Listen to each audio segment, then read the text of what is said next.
what I do. Are y'all with me? Let me know, because we haven't even got to the good part of the show yet, because I want to talk about these black teachers putting it all on the line and whatnot. But I had to hit this up. This is, so, look, listen, fam, understand this.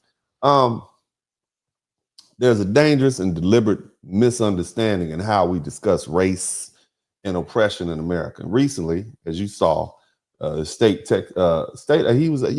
Texas state representative, Gene Wu. He basically said the day the Latino and African American, Asian, and other communities realize, I wonder who the other is, right? That seemed like all of them, but once they realize they share the same oppressor, that's the day we start winning. Somebody type "we" in the chat room. See, I disagree with that. And I disagree with the framing of that. And let me correct it. Here's how I would say: the day Latino, Asian, and other communities realize that they share the same oppressor that foundational Black Americans have been dealing with, that's the day we start winning. Okay? Because we, as foundational Black Americans, have always known who the oppressor was. Matter of fact, the oppressor let us know who they were when we got here. You understand?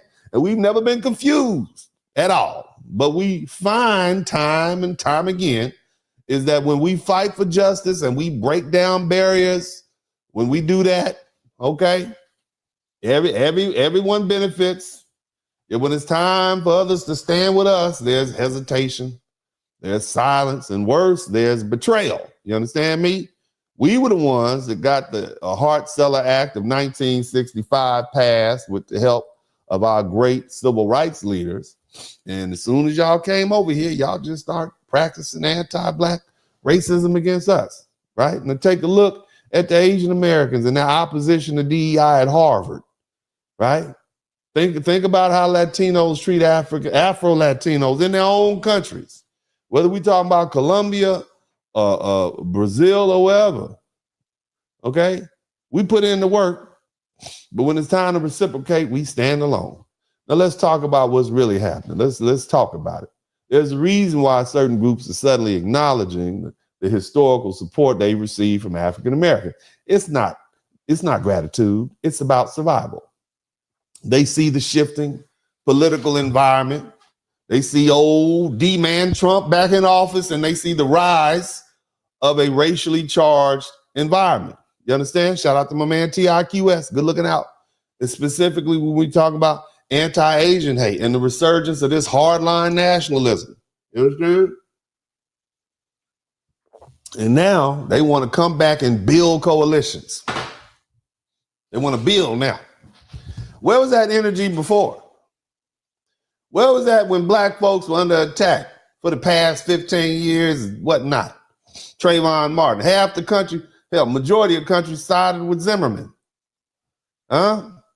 Oh, he was a thug. He had on a hoodie. He must have been a thug. Huh? You know what I'm saying? He had on a hoodie. His hoodie is the reason why, teenager. Yeah. Yeah. George Floyd. Oh, man.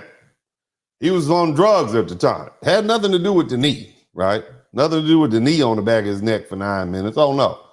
Where was that energy at then? Huh? Where was it when affirmative action was overturned and making it harder for Black students to access higher education? I mean, the hypocrisy is astounding. Let me be clear. America's military history shows a long, violent engagement with Asia. Okay?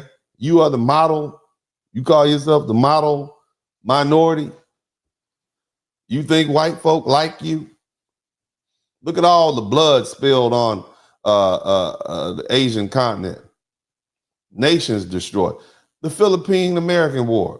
That's 1899. The vast majority of the wars that America has fought has been fought against Asian countries or in Asian countries. The 1899 the 1902. We fresh out the Civil War, and the first people we go pick on the Philippines, way across the world. The Boxer Rebellion at the same time. And then you fast forward to World War II, From 1939 to 1945, we fought a whole war against Japan.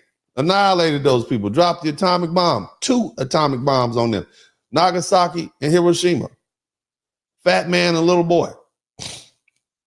The Korean War, we fresh out of the war with the Japanese, we go back to Asia and fight a war against Korea from 1950 to 1953. Oh, and if that wasn't enough, from 1955 to 1975, 2 years later, we go fight in Vietnam.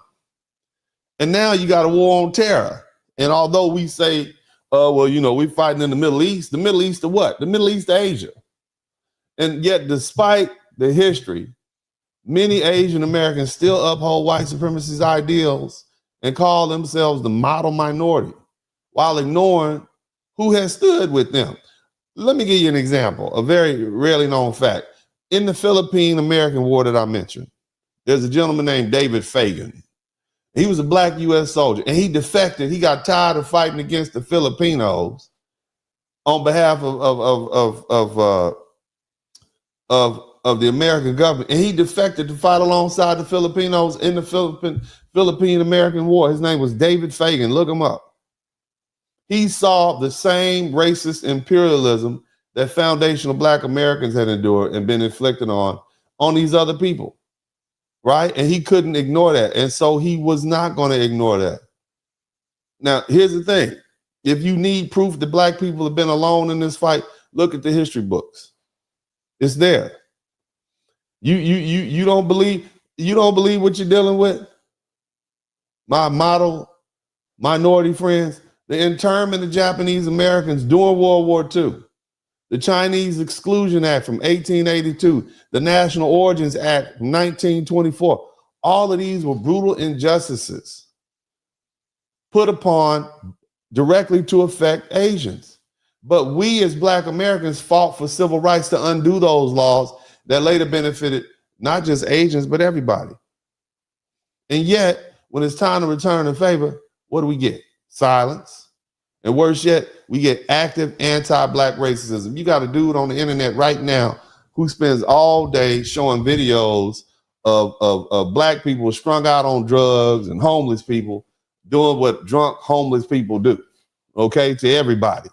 But he oftentimes will pick the specific incidents where Asians would be attacked to try to gin up the anti-black racism. Here's another thing, an incident that most of us most of us in my age know. 1991, there was a young lady named Natasha Harley. She was a 15-year-old black girl. She was shot in the back of her head, leaving a convenience store because she had words with a Korean store owner named Sanju Do over a bottle of orange juice. And her life was worth nothing in the eyes of the justice system. They literally let this woman go off with a slap on her wrist. If that. No jail time. And so what happened during the 1992 riots, Korean store owners, their stores were targeted because of their anti-black racism. And they took up arms and they were ready to shoot black people before they ever pointed their weapons at the real enemy. You see, the one who've been destroying their countries and bombing them and whatnot. That was the stance they took. Now let's fast forward to affirmative action. All right. Asian Americans took the lead role in dismantling a system designed to uplift black people. Okay. Affirmative action was designed to help black people. And even though it was just helping a few black people, the majority was helping white women and Asians and other folk, you fought because you fought because you didn't want it to help us at all, and we were the people who was intended to help. So, now Donald Trump is preparing to take center stage again, and many of you who turned your backs on black people are realizing that your place in this society isn't secure as you thought. You see the warning signs and you feel the walls are closing in. Shout out to my man, Michael J. And now you want to talk about unity. Okay, understand this. I want you to, please.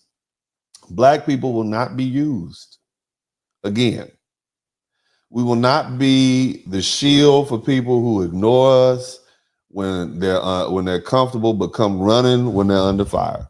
Solidarity must be mutual.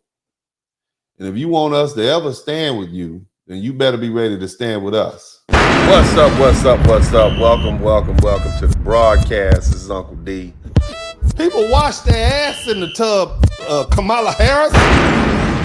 You were tuned in to Uncle D. D's black man talk. Pull up, homie, take a seat. Don't be a shadow watcher every day. You learn something, then you earn something. And let them know and drop some money in the plate. It's getting cold, ladies, talking ratchet. There's a king here, grab your coat, zip your jacket. Keep quiet for a second, close your jaw. Attorney Spurling, this ain't pearly, know the law. Talking Constitution, pushing pins when he shooting, give him that. Masculinity, just for the record, sprinkle that. You can keep your cat, gotta cut it. Only cat he rubbing, gotta love it. I call it Molly Buddy. Gotta vote your interest, voting earns. Presidential, this is for the money that I earn. When you gon' learn, my people, that evil mixed with evil. No matter what you're doing, baby, this ain't equal. Sometimes when you're special, you get hated. The test is for the best, you're damn right, my people made it. Uncle D, Blizzard King, you've been served, gotta notice. Now black men out here know we winning, gotta hold it now. Uncle D, you've been served, get your notice. Now black men out here know we winning, gotta hold it now. Uncle D, you've been served, get your notice. Now black men out here know we winning, gotta hold it now. Uncle D, you've been served, get your notice. Now black men out here know we winning, gotta hold it now. Hey man, I'll do what I do. Somebody need to whip your ass. Get up and whip him, Sweets. Hey, don't be putting the money in my hand all rough. Take your ass out here. You buy you a Flowbee and cut your own damn hair from now on.